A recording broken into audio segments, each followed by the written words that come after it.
بسم اللہ الرحمن الرحیم والصلاۃ والسلام علی سید الانبیاء والمرسلین۔ سوال یہ پوچھا گیا ہے کہ کیا 4 رکعت والی نماز کی دوسری رکعت میں بیٹھ کر اتحیات پڑھنا بھول جائیں تو کیا کریں؟ دیکھیے، بھائی نے بہت اچھا سوال پوچھا ہے۔ یاد رکھیں کہ 4 رکعت والی نماز وہ چاہے سنت مؤکدہ ہوں یا سنت غیر مؤکدہ، 4 رکعت فرض ہوں یا 3 رکعت فرض نماز مغرب کے یا 3 رکعت واجب، ان تمام نمازوں میں اگر کوئی شخص دوسری رکعت میں بیٹھ کر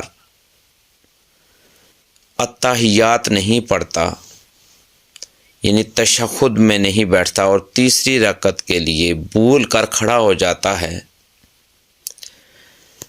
تو اس کی نماز دوسرا قاعدہ یعنی آخری قاعدہ میں سجدہ سہو کرنے سے مکمل ہو جائے گی، یعنی درست ہو جائے گی۔ چونکہ دوسری رکعت میں ان تمام نمازوں میں بیٹھ کر تو تشہد یعنی اتحیات پڑھنا یہ ضروری تھا، واجب تھا۔ بھولے سے یہ واجب ترک ہو گیا تو اب یہ کمی سجدہ سہو کرنے سے پوری ہو جائے گی اور نماز درست ہوگی۔ سجدہ سہو کرنے کا طریقہ یہ ہے کہ آخری قاعدے میں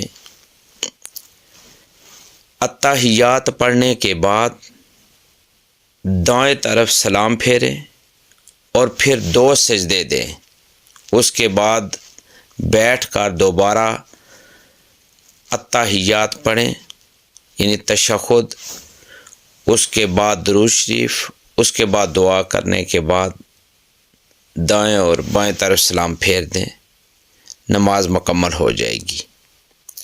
لیکن اگر دوسری رکعت میں بیٹھ کر تشہد یعنی اتحیات پڑھنا جان بوجھ کر ترک کر دیا یہ واجب، تو اب سجدہ سہو کرنے سے یہ کمی پوری نہیں ہوگی۔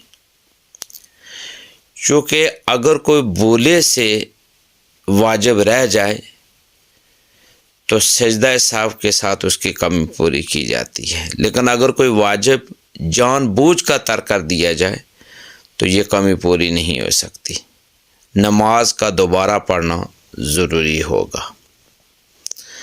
تو معلوم یہ ہوا کہ 4 رکعت والی نماز کی دوسری رکعت میں بیٹھ کر اتحیات پڑھنا اگر کوئی شخص، کوئی بھائی یا کوئی بہن پڑھنا بھول جائے اور بھولے سے یہ واجب رہ جائے تو اس کی کمی سجدہ سہو سے پوری ہو جائے گی اور نماز درست ہو جائے گی۔